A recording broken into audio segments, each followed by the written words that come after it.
Alors, bonjour tout le monde. Bonjour. Bon sabbat.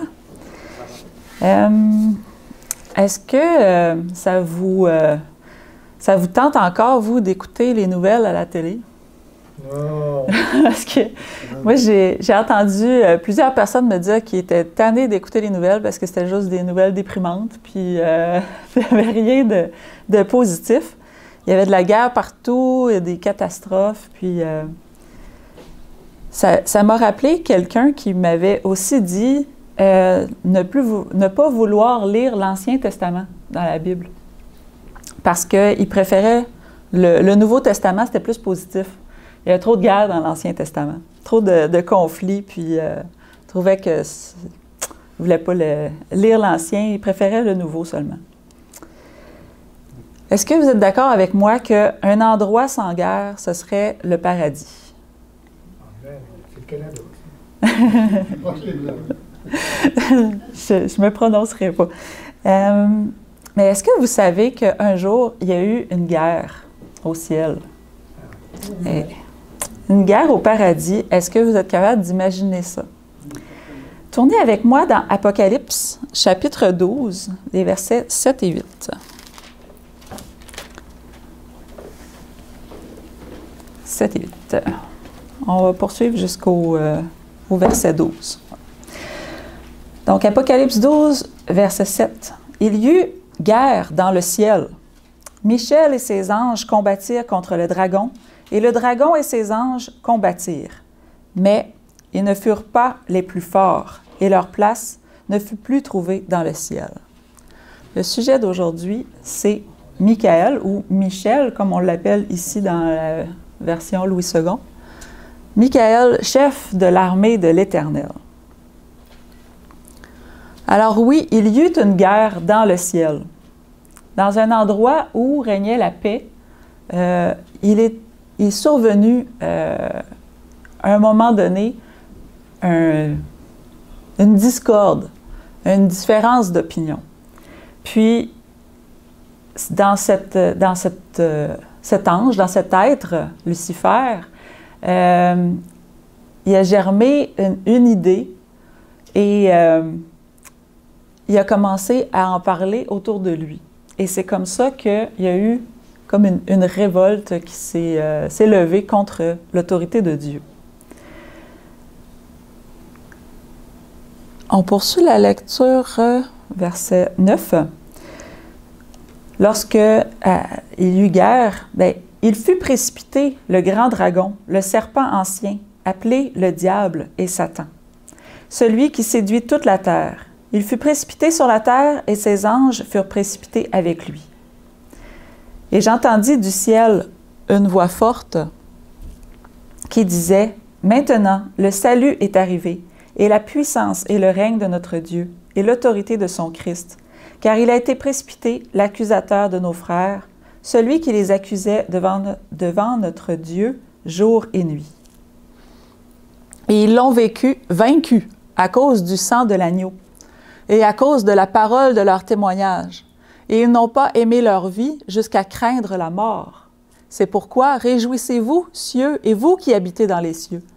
Malheur à la terre et à la mer, car le diable est descendu vers vous, animé d'une grande colère, sachant qu'il a peu de temps. » Eh bien, c'est pour cela que ça va aussi mal quand vous regardez aux nouvelles.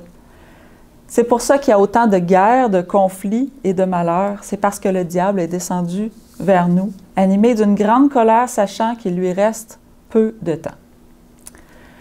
Je demandais hier à Sébastien, pour lui, est-ce que le paradis, c'est au ciel ou c'est sur la nouvelle terre? Puis il m'a répondu, ce qui m'a fait sourire, que pour lui, peu importe si c'est au ciel ou sur la terre, mais ce qu'il est certain, c'est que le paradis sera un endroit où le mal n'existera plus. Puis, je pense que c'est ça. Hein? C'est un endroit où est-ce que le mal n'existera plus, peu importe où est-ce que c'est, ça va être le paradis. Puis Jésus va être là aussi. Il complète sa réponse, c'est bien. Dans cette guerre au ciel, est-ce que vous pensez que Michel ou Michael et ses anges se sont battus contre Lucifer et ses anges avec des sabres laser comme dans Star Wars ou avec des épées, avec quelque chose comme ça. Je ne sais pas comment vous imaginez ce conflit. Oui, c'est ça, parce que dans le DVD de Amazing Facts, là, il montre Jésus et ses anges avec des sabres laser. Puis, je me disais, j'ai de la difficulté à mettre ça dans le cadre du ciel. Eh bien, moi, ce que je crois, c'est que c'est une guerre pour notre esprit. C'est une guerre d'idées, c'est une guerre de loyauté. Puis, la bataille s'est faite peut-être au niveau des mots, au niveau des idées. Puis, à un moment donné, c'est ça, c'est que lorsque deux idées sont comme campées, elles s'affrontent. Ça peut ne pas être avec les poings, mais c'est une guerre d'idées. Jésus a dit à la Samaritaine dans Jean 4, verset 24, « Dieu est esprit, et il faut que ceux qui l'adorent, l'adorent en esprit et en vérité. » Alors pour moi, je crois que cette guerre-là, elle est encore aujourd'hui en action dans notre esprit. C'est la façon dont on va adorer Dieu et qu'on va être à l'écoute de ce qu'il nous dit, plutôt qu'être à l'écoute de ce que l'ennemi va nous dire ou nous suggérer. Est-ce que vous connaissez les influenceurs? Dans le marketing, dans les médias, on parle des fois d'avoir des gens qu'on va comme recruter ou aller choisir parce que on veut les propulser à la tête pour qu'ils influencent, qu'ils nous influencent dans nos choix lorsqu'on va aller magasiner, lorsqu'on va faire des choix de société. Les publicités, c'est tout ça. C'est des images, c'est des mots, c'est des couleurs, pour nous faire prendre des décisions. Et on va souvent associer quelqu'un qu'on appelle une idole, quelqu'un qui peut être une idole de la chanson, du cinéma, et on va lui donner peut-être, c'est une réflexion qu'on devrait avoir, une importance plus grande que ce que la personne elle-même a, parce qu'on est tous égaux devant Dieu, on est tous égaux, mais on dirait que nos sociétés veulent se trouver quelqu'un à regarder, à admirer, et on en vient à penser que cette personne-là est plus importante que les autres. Mais les compagnies, les gens qui ont du pouvoir ou de l'argent vont utiliser ces personnes-là pour véhiculer une marque, pour véhiculer un produit. Mais je crois que l'ennemi les utilise aussi pour véhiculer des comportements, des idées, de façon subliminale. On ne s'en rend pas compte, mais on admire cette personne-là pour son travail ou pour sa beauté ou pour son talent. Puis tout d'un coup, on n'en vient qu'à admirer aussi sa façon d'être, son comportement, puis à vouloir l'imiter. Mais vous savez que Jésus aimerait aussi que nous soyons des influenceurs pour lui, que nous ayons cette influence autour de nous pour le bien. Pas seulement Satan, il y a une grosse machine, mais Dieu veut aussi que nous, on soit des gens d'influence dans notre monde. Comme par exemple la Samaritaine. Si vous voulez tourner avec moi dans Jean 4, c'est là où est-ce qu'on retrouve le texte ou l'histoire de la Samaritaine. Au verset 28, je pense que je peux l'avancer, oui. Voilà, la Samaritaine. Verset 28, Jean 4, verset 28. « Alors la femme, ayant laissé sa cruche, s'en alla dans la ville et dit aux gens, « Venez voir un homme qui m'a dit tout ce que j'ai fait. Ne serait-ce point le Christ? » Ils sortirent de la ville et vinrent vers lui. Alors, cette femme-là a été touchée par une rencontre avec Christ et au lieu, elle était en train d'aller chercher de l'eau, elle laisse là sa cruche, elle laisse tout ce qu'elle était en train de faire, son planning de la journée, puis elle décide de retourner chercher ses voisins, ses amis, les gens qu'elle connaît, qu'elle aime, pour leur partager cette bonne nouvelle-là. Puis un peu plus loin, au verset 30, c'est écrit « Plusieurs Samaritains de cette ville crurent en Jésus à cause de cette déclaration formelle de la femme. Il m'a dit tout ce que j'ai fait. » Aussi, quand les Samaritains vinrent le trouver Jésus, ils le prièrent de rester avec eux. Et il resta là 2 jours. Un beaucoup plus grand nombre crurent à cause de sa parole. Et il disait à la femme, « Ce n'est plus à cause de ce que tu as dit que nous croyons, car nous l'avons entendu nous-mêmes, et nous savons qu'il est vraiment le Sauveur du monde. » Alors, il y a une petite graine qui avait été semée par la Samaritaine, une parole, une interrogation, « Venez voir ce que j'ai trouvé. » Et les gens sont venus, ils ont vu, ils ont rencontré eux aussi à leur tour, et ça a changé leur vie. Alors, Dieu veut nous utiliser de la même façon, d'être des gens d'influence, des gens qui partagent ce qu'on a vécu avec Dieu, puis cette rencontre-là qu'on a faite. On peut avoir un impact sur les gens autour de nous. Si vous lisez ou si vous avez déjà lu les livres des rois et les livres des chroniques, peut-être qu'une chose va vous frapper, c'est cette succession de rois dans les royaumes. Et ce qu'on voit, c'est qu'il y a une succession d'un roi fidèle avec un roi infidèle. Puis, ça se répète comme ça en devient presque un peu comique quand on le lit. On se dit, bon, ben, le prochain roi, il va être comment, fidèle ou infidèle? Mais quand on voit un roi fidèle, ben, le peuple, lui, sa fidélité est rehaussée. Et à l'inverse aussi, un roi infidèle, ben, le peuple fait de la même façon, puis il va aussi s'éloigner de Dieu. Celui qui est à la tête va souvent donner le ton au reste du peuple. Les êtres humains ont besoin de quelqu'un vers qui tourner les regards, quelqu'un, un porte-étendard, quelqu'un qui leur donne l'exemple et qui lui montre le chemin. Eh bien, c'était aussi ça, le rôle de Christ. Les dernières fois, je vous avais prêché à propos du nom de Jésus, celui qui nous sauve. Je vous ai aussi prêché à propos d'Emmanuel, Dieu avec nous, mais celui qui est venu pour nous révéler, celui qu'on ne peut pas voir. Il nous révèle aussi la volonté de ce Dieu qui veut habiter parmi nous. Mais cette fois, j'aimerais vous parler de Michaël, le chef de l'armée de l'Éternel. Vous savez que Michaël, ça veut dire « qui est comme Dieu ». Certains le mettent avec un point d'interrogation à la fin. Qui est comme Dieu? Mais moi, lorsque je l'ai lu, je l'ai vu comme une affirmation. Michaël est celui qui est comme Dieu. Celui qui peut nous le révéler d'une façon incroyable parce qu'il est comme lui. Il a la même nature, il a le même caractère, il est comme Dieu.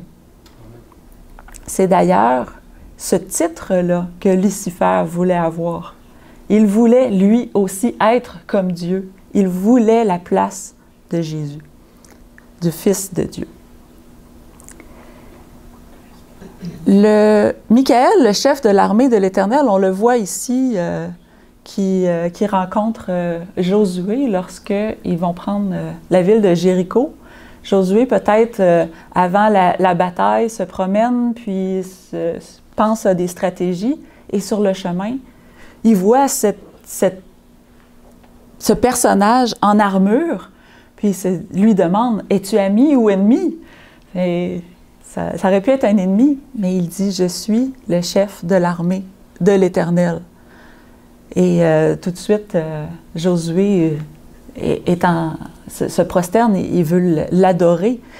Il reconnaît que c'est un être envoyé par Dieu et il est là pour le rassurer, peut-être même discuter stratégie, parce qu'on sait que la prise de Jéricho a été assez spéciale. Hein? Ils ont fait le tour, puis ils n'ont pas eu à se battre. Je crois que c'est les anges qui ont brassé les murs de la ville pour qu'ils s'effondrent. Alors, Josué a combattu aux côtés du chef de l'armée de l'Éternel, avec son armée, pas juste tout seul, mais avec l'armée. Tous les anges étaient là pour assurer la victoire. Mais quelle est l'arme de Michaël? On le voit ici avec une épée. On nous dit que c'est une épée à 2 tranchants. On voit ça dans Hébreux 4. Oui, une épée aiguë.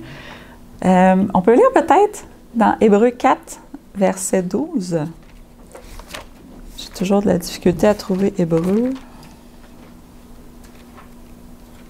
Pierre. Oui, ici. Hébreux 4, verset 12. Ça dit « Car la parole de Dieu est vivante et efficace, plus tranchante qu'une épée quelconque à 2 tranchants, pénétrante jusqu'à partager âme et esprit, jointure et moelle. Elle juge les sentiments et les pensées du cœur. » L'arme de Dieu, c'est ça, c'est la parole de Dieu qui est capable de sonder les cœurs. De faire la différence entre le bien et le mal. Des fois, nous, on est hésitant, mais quand on demande à Dieu, aide-moi à choisir entre le bien et le mal, pour lui, comme un scalpel, comme un bistouri, il y a une précision. Il n'est pas dans le flou. Il sait très bien discerner entre le bien et le mal. Il va pouvoir nous aider. Dans Éphésiens 6, on nous parle de toutes les armes du chrétien. Ah, j'avais un verset, bien sûr, qui nous parle de la parole de Dieu. C'est Jésus lui-même, lorsqu'il est tenté, il répond à cette tentation avec cette parole qu'on connaît tous. « L'homme ne vivra pas de pain seulement, mais de toute parole qui sort de la bouche de Dieu. » Alors, notre nourriture en tant que chrétien, c'est la parole de Dieu. Et c'est une parole, c'est une nourriture qui nous donne la vie.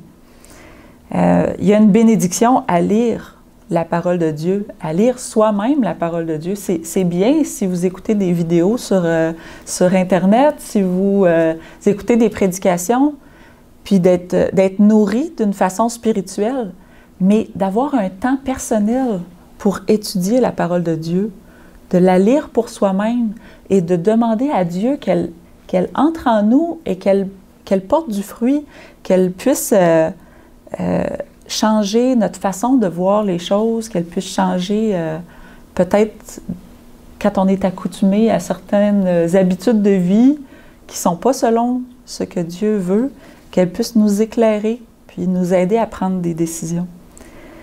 On peut aller, lorsqu'on lit soi-même, comme ce jeune homme en dessous d'un arbre dans un endroit tranquille, il est là pour lire, aller à la source soi-même, comme la Samaritaine qui va chercher de l'eau au puits, que Jésus lui dit « Je vais te donner de l'eau vive ». C'est cette parole qui veut nous donner quelque chose qui va porter du fruit, comme un verger bien arrosé. Et comme ces pains aussi, multipliés par Jésus lorsqu'il était sur la montagne, il prêchait à, je ne me souviens plus combien de personnes, je pense 5 000 hommes, sans compter les femmes et les enfants. Ces gens-là avaient faim, il leur a donné du pain. Donc, mais c'est comme s'il y a une générosité et une abondance dans ce que Dieu fait, dans cette nourriture qu'il veut nous donner. Et là, maintenant, on peut passer à l'armure du chrétien. J'ai trouvé cette image, je l'ai trouvée intéressante, la façon dont le... On va tomber à terre. Oui, c'est ça. Dont l'auteur avait mis en image l'armure du chrétien. Si vous voulez le lire, c'est dans Éphésiens chapitre 6. Mais ce qui est important dans ça, c'est que Dieu, comme on l'a vu dans Job tout à l'heure, ce matin à l'école du sabbat, lorsqu'on vient au monde, on est tout nu, puis on retourne à la terre, on retourne de la même manière, mais Dieu ne nous envoie pas au combat comme ça, il nous revêt d'une protection. Puis on peut voir dans chacun, soit le casque, le bouclier, les chaussures, on voit Dieu comment il veut nous protéger et nous équiper pour le combat. Parce qu'il y a un combat spirituel dans lequel on fait partie. Dans 1 Thessaloniciens 5, verset 8, on peut le prendre ensemble. Tournez avec moi dans 1 Thessaloniciens.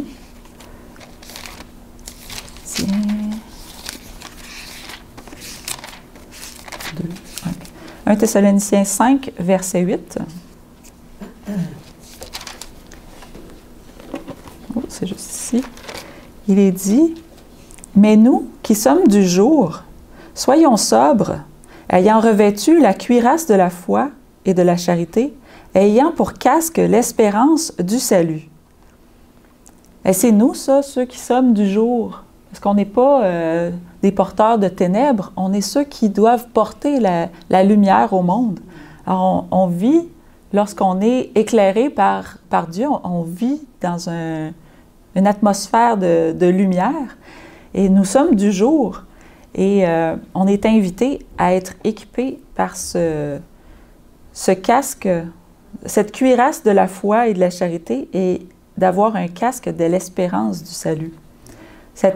Cette espérance du salut-là, c'est ce qui couvre notre tête, hein, le casque, en attendant la couronne, qui est aussi cette espérance-là, cette couronne de gloire.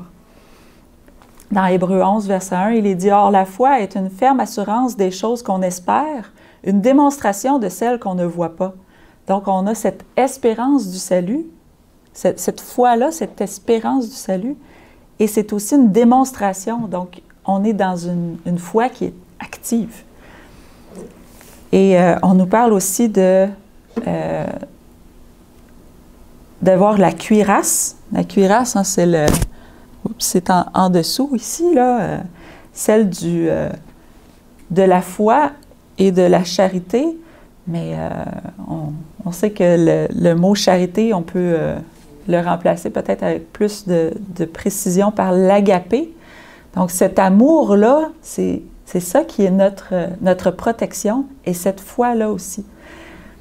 Et tout ça, c'est lié, hein? On peut avoir seulement un casque, mais rien, on ne sera pas protégé longtemps. Ça prend l'armure au complet. Et je ne sais pas si vous vous souvenez de l'histoire d'une parabole que Jésus a racontée à un moment donné à propos d'une veuve dans Luc 18. Il nous a raconté cette histoire, il nous a dit, afin de nous enseigner qu'il faut toujours prier et ne point se relâcher. Et il termine sa parabole en disant au verset 8, « Mais quand le Fils de l'homme viendra, trouvera-t-il la foi sur la terre? » Jésus, lorsqu'il va revenir, il vient chercher un peuple qui a la foi. Dans Apocalypse 14, verset 12, il est écrit, « C'est ici la persévérance des saints qui gardent les commandements de Dieu et la foi de Jésus. » Donc, c'est un tout. Il faut avoir autant l'un que l'autre. Dans la Bible, on voit aussi que Jésus admirait la foi de certaines personnes. J'en ai sorti quelques-uns. Le premier, c'est la pauvre veuve. L'histoire se trouve dans Luc 21, verset 4, si vous voulez le lire. Je ne le lirai pas, mais je vais vous rappeler l'histoire.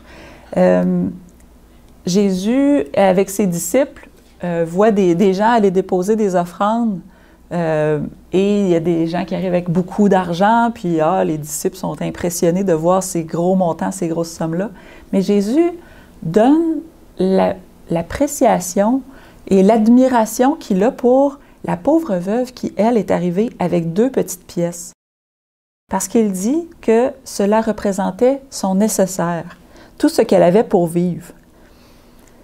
Et ce qu'il admire, Jésus, chez elle, c'est cette confiance-là que même si elle donne de son nécessaire, Dieu va prendre soin d'elle. Il est dit, le juste vivra par la foi.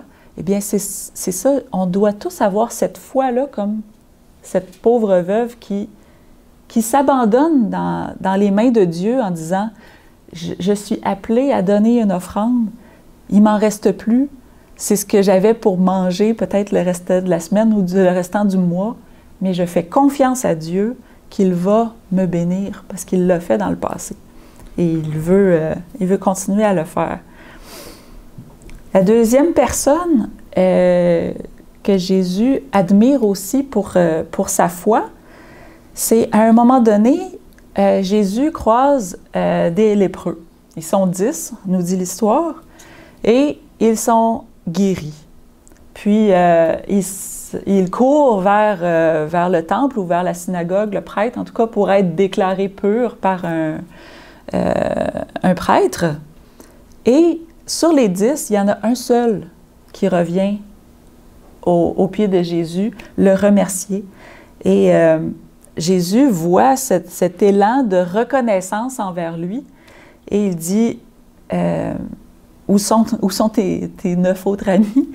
Puis, mais il dit, ne s'est-il trouvé que cet étranger pour revenir et donner gloire à Dieu?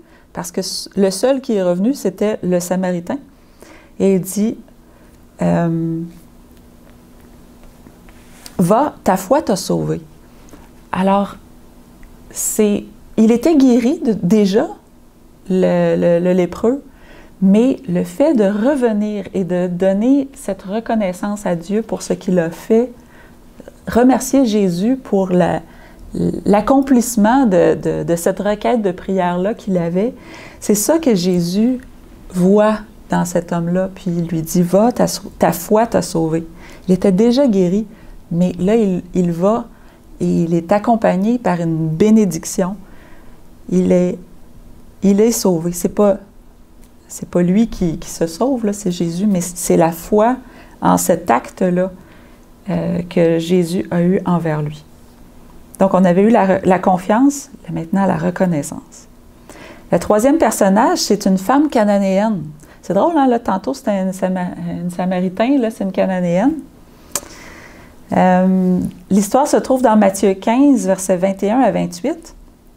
Et cette femme-là, elle prie, elle demande à Dieu que sa fille, je crois que c'est sa fille, soit guérie, oui, c'est sa fille, d'un démon ou de démons qui la possédaient.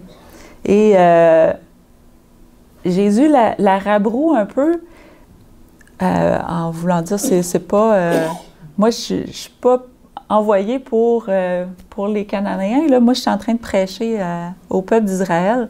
Et elle continue, elle argumente avec Jésus en disant, oui, mais je ne demande pas le plat qu'il y a sur la table, moi, le pain qu'il y a sur la table, je réclame seulement les miettes qui sont tombées par terre. Et Jésus lui dit, femme, grande est ta foi, que tout se passe pour toi comme tu le veux. Et à l'heure même, sa fille fut guérie. Cette femme cananéenne a la foi que les disciples, eux, n'avaient pas au moment de guérir un lunatique.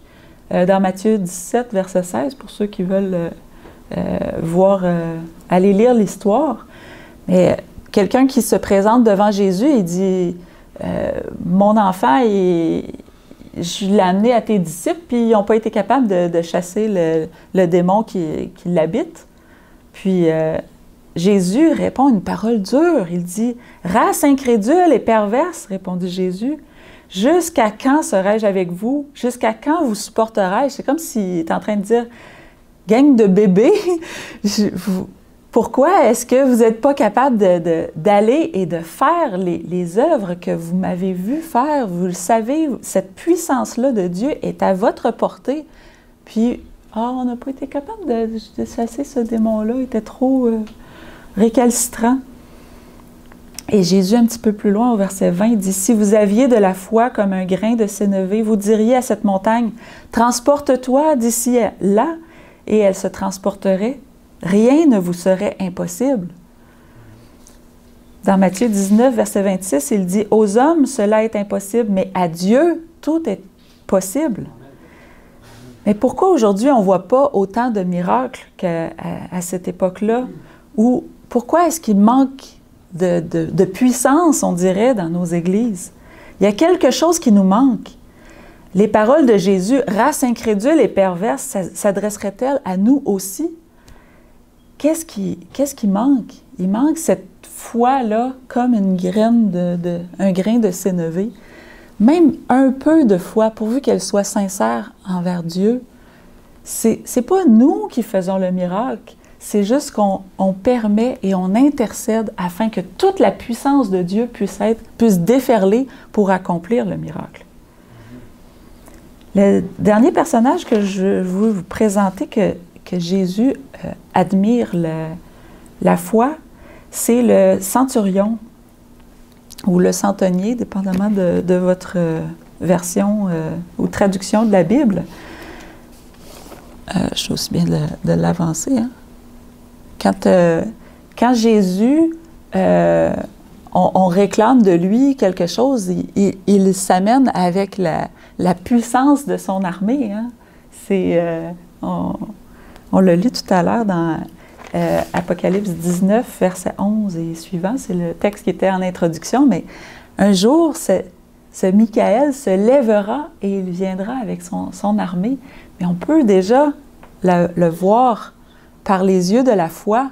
Lorsqu'on est dans les difficultés, quand on l'appelle à notre secours, il déploie autant d'énergie pour venir pour une âme qui le prie. Oui, le centurion qu'on retrouve dans Matthieu 8, verset 10, il lui dit, je vous le dis, ou il dit aux gens qui l'entourent, je vous le dis en vérité, même en Israël, je n'ai pas trouvé une aussi grande foi. Si vous connaissez pas tout à fait l'histoire, je vais vous la raconter. C'était un centurion qui était ami des Juifs, qui connaissait la religion juive, qui donnait beaucoup d'argent à l'Église. Il était très ami des prêtres, parce que les prêtres aimaient beaucoup ça, recevoir beaucoup d'argent.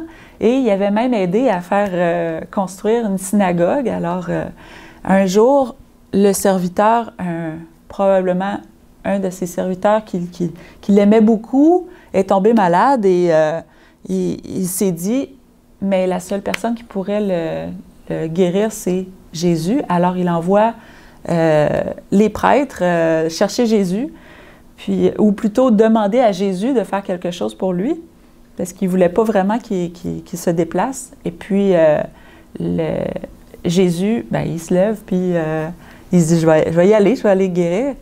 Puis quand le centurion voit Jésus arriver, il dit, « Hey, non, j'ai pas demandé que tu viennes, parce que moi, je ne suis pas digne de te recevoir chez moi.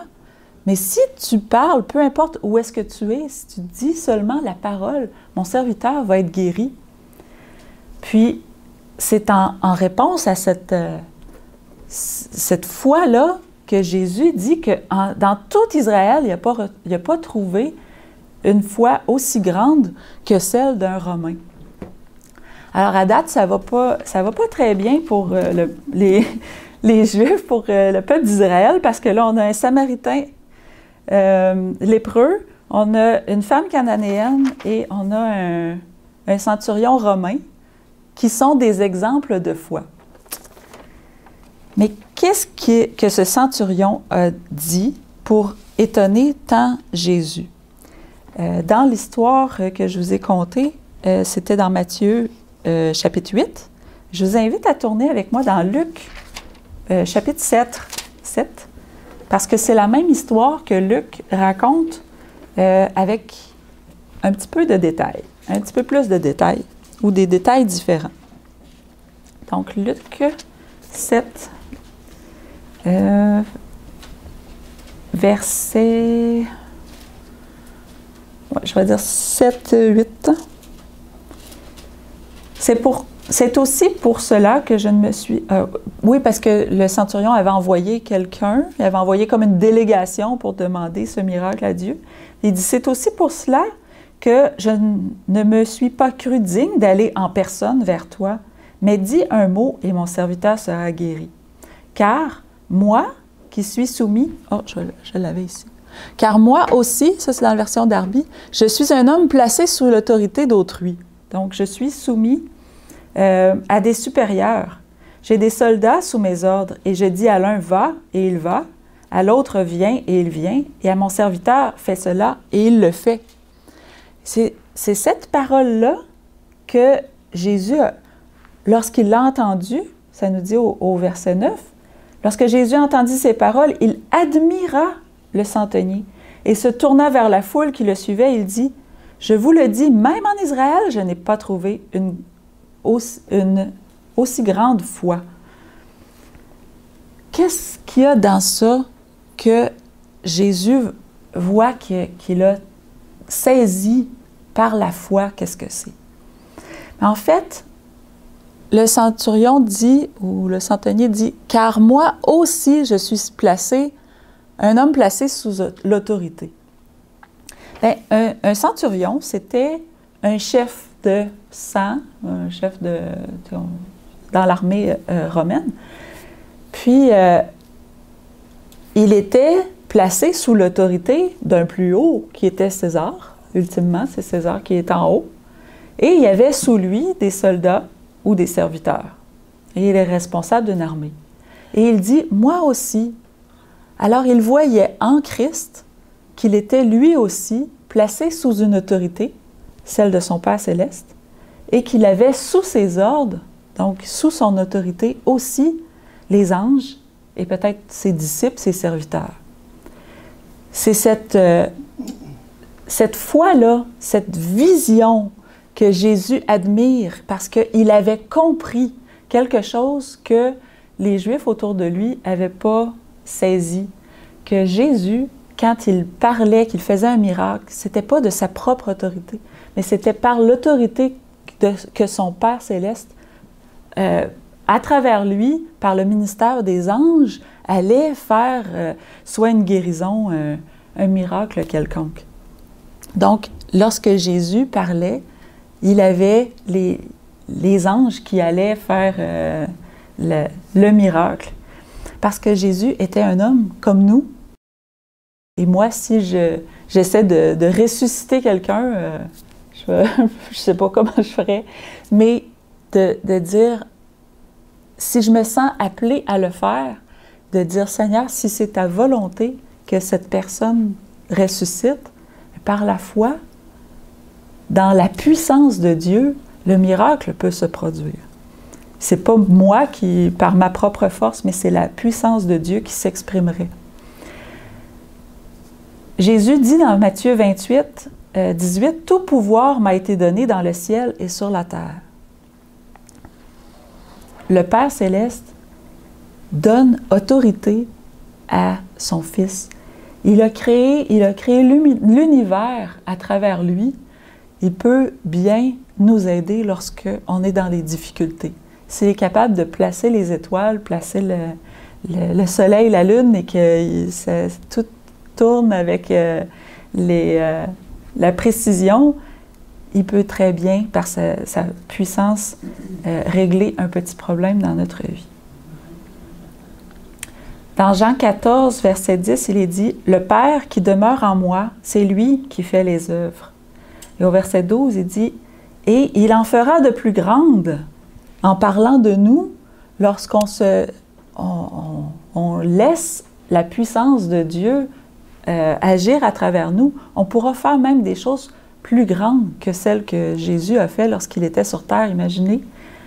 Moi, je me dis tout le temps, ça doit être parce qu'on est nombreux. Lui, il était un, nous, on va être en gang. Mais si c'est la volonté de Dieu, qu'est-ce qui l'empêcherait de nous utiliser pour faire des choses encore plus grandes et merveilleuses que les miracles que Jésus a fait lorsqu'il était sur terre? Il rajoute au verset 13, « Tout ce que vous demanderez en mon nom, je le ferai. »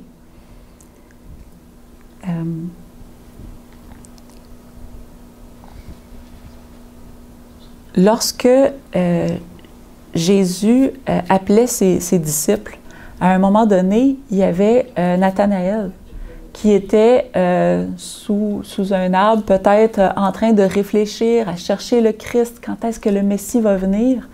Et lorsque son ami lui dit « Viens, on a trouvé celui qui serait peut-être le Christ », il l'amène et il l'invite à le suivre, puis il voit qu'il hésite. Puis il dit « Lorsque je t'ai vu », dans Jean 1, versets 50 et 51, Jésus lui répondit « Parce que je t'ai dit que je t'ai vu sous le figuier, tu crois? Tu verras de plus grandes choses que celles-ci. » Alors, Jésus lui dit « Lorsque tu étais en dessous du figuier, je t'ai vu. » Comment est-ce que Jésus aurait pu le voir? Mais c'est cette révélation que les anges lui donnaient, lui apportaient. Puis Dieu, lui, avait vu en dessous du figuier et entendait sa prière et sa requête. Et il a communiqué cette information-là à Jésus, qui lui dit « Je t'ai vu en dessous du figuier. » Puis lui, il n'en revient pas. Voyons donc, c'est incroyable qu'il m'ait vu. Comment peut-il avoir lu dans mes pensées? Mais tu vas voir encore des choses plus grandes que celles-ci. Il lui dit, en vérité, vous verrez désormais le ciel ouvert et les anges de Dieu monter et descendre sur le Fils de l'homme. Cette image-là que j'ai mis à côté, c'est Jacob lorsqu'il s'enfuyait et qui, pendant la nuit, avait eu cette vision d'une échelle avec des anges qui montent et qui descendent. Et moi, aujourd'hui, je voudrais vous amener cette image que Jésus, c'est cette échelle. C'est lui qui fait ce pont entre l'humanité et le ciel. C'est lui qui permet qu'il puisse avoir ce ministère des anges qui montent et qui descendent. Et nos prières montent vers Dieu, c'est les anges qui les amènent au ciel. Et la réponse de Dieu nous est rapportée dans le sens inverse. C'est Jésus qui fait ce pont-là. Et c'est pour ça que Christ a admiré la foi du centurion, parce que ce Romain-là avait compris le ministère de Christ, qu'il est, lui, le pont ou l'échelle entre l'autorité de Dieu et les miracles qui peuvent se produire sur la terre par l'autorité de Dieu.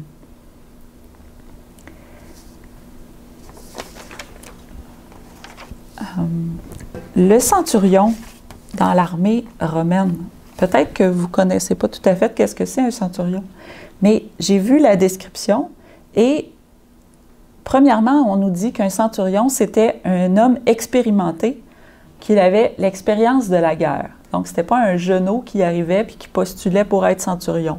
Non, il fallait qu'il ait plusieurs années, qu'il ait vécu des batailles et c'était pendant plusieurs années. Hein, c'était pas juste on t'a vu aller pendant 3 mois, on te met là. Puis, c'était plusieurs années et déjà d'avoir survécu à plusieurs guerres, d'avoir des stratégies dans la tête et d'être capable de mener des hommes lorsqu'il y a un combat. Ça prend quelqu'un d'expérimenté. Et on fait le lien avec Jésus, qui est aussi Michaël, ce centurion, ou même plus que ça, il n'y a pas juste 100 hommes sous ses ordres, il y a des myriades d'anges. Ce chef de l'armée de Dieu a aussi cette expérience-là, parce qu'il est venu sur terre, il a eu des batailles qu'il a dû livrer, et il est au ciel présentement avec ce bagage-là d'avoir eu la victoire sur le péché. Et lorsqu'on fait appel à lui pour venir, l'armée débarque, il arrive avec toute cette connaissance, toute cette expérience-là de la guerre entre le bien et le mal. Mais surtout, riche de toutes les victoires qu'il a eues et qu'il peut nous transmettre à nous. Le centurion, c'était une personne responsable, entre autres, de l'entraînement. Alors, nous tous ici, si nous nous enrôlons dans l'armée du Seigneur, nous allons être entraînés sous les ordres de Michaël, le grand chef. C'est lui aussi qui donnait les ordres. Et ça, bien, c'est aussi, quand on est dans l'armée, un apprentissage qu'on a à faire d'écouter les ordres. Si tout le monde fait ce que ça lui tente, ça ne marchera pas. C'est lui aussi qui maintient la discipline et qui supervise les constructions de fortification.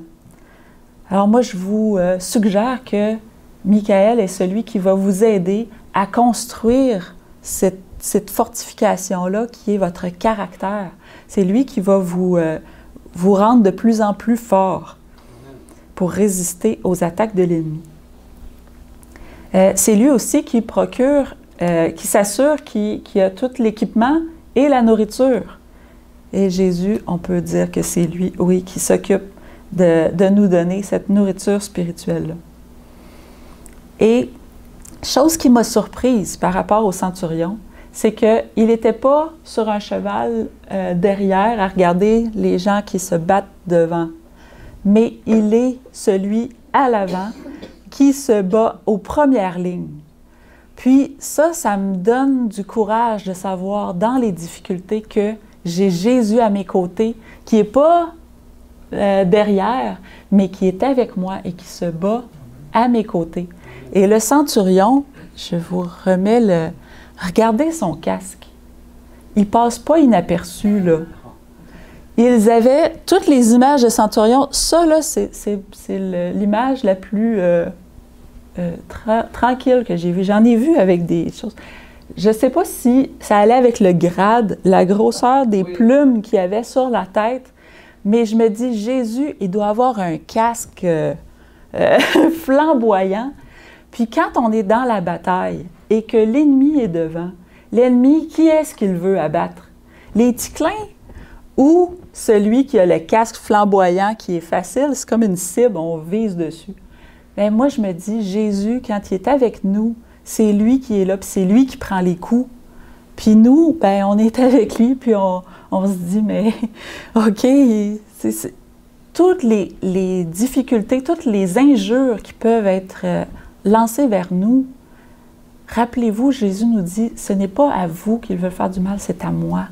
C'est vraiment là, ça nous blesse au passage, puis mais de savoir que lui veut se mettre devant nous, puis il veut vraiment se battre à nos côtés, puis être celui qui va attirer les coups, Mais il nous a équipés avec... là, on voit les petites jambes du centurion sont à l'air, là, mais nous, on est vraiment revêtus d'une cuirasse. Lorsqu'on fait confiance à Dieu, il nous équipe, oui, c'est ça, il nous habille, il nous revêt de sa justice et il n'y a plus rien après qui peut nous atteindre. Même s'ils peuvent blesser le corps, ils ne peuvent pas prendre l'âme. Dernière chose. Eh bien, aujourd'hui, c'est une invitation que je veux vous lancer à nous placer tous sous l'étendard de la croix de Jésus, de revendiquer un poste dans l'armée du roi des rois. Laissons-nous former, laissons-nous enseigner et diriger par le chef juste et sage de l'armée de l'Éternel. Faisons-lui confiance. Ici, voilà, j'avais une autre image. Faisons-lui confiance parce qu'il a déjà remporté la victoire pour toutes les tentations qui pourraient se présenter à nous. Écoutez ses stratégies pour résister dans les combats. Demandez-lui conseil et surtout, obéissez à ses ordres avec humilité. Il connaît mieux que nous. Dans Jean 6, versets 38 à 39, il est écrit « Car je suis descendu du ciel pour faire non ma volonté, mais la volonté de celui qui m'a envoyé. Or, la volonté de celui qui m'a envoyé, c'est que je ne perde rien de tout ce qu'il m'a donné, mais que je le ressuscite au dernier jour. La volonté de notre Père céleste, c'est qu'aucun d'entre nous ne se perde et qu'aucun aussi des gens qui ne sont pas ici se perdent. On a tous été, l'humanité entière a été confiée à Jésus, puis il ne veut pas qu'aucun d'entre nous se perde. Imaginez si Jésus lui-même ne cherchait pas à faire sa propre volonté, mais il voulait faire la volonté du Père. cherchons nous aussi à connaître la volonté de notre Père céleste et demandons le miracle d'avoir la volonté et d'avoir l'humilité de nous y conformer. Notre cœur en sera changé et faire la volonté de Dieu deviendra aussi important que de respirer. Je pense qu'il n'y a pas un moment où est-ce qu'on pourrait se dire bon, j'arrête de respirer. C'est impossible. Je pense que physiquement parlant, notre corps ne voudrait même pas qu'on meure en s'arrêtant de respirer. Il y a de quoi qui va déclencher. Mais il faudrait que pour nous, ce soit aussi impensable de vivre une seconde sans être en communion avec Dieu, de vivre, de mettre Dieu de côté et de dire moi, je fais les choses à ma tête. Rangeons-nous sous le drapeau de Christ et la victoire est assurée. N'ayant aucun doute, il n'y a aucun des problèmes ou des choses qui pourraient surgir dans votre vie, dans votre pays, dans votre planète au complet, que Jésus n'a pas une solution et qui n'a pas la puissance de régler. Mettez tout à ses pieds et faites-lui confiance. C'est lui qui mène la bataille et c'est lui qui l'a déjà gagnée. Que le Seigneur vous bénisse.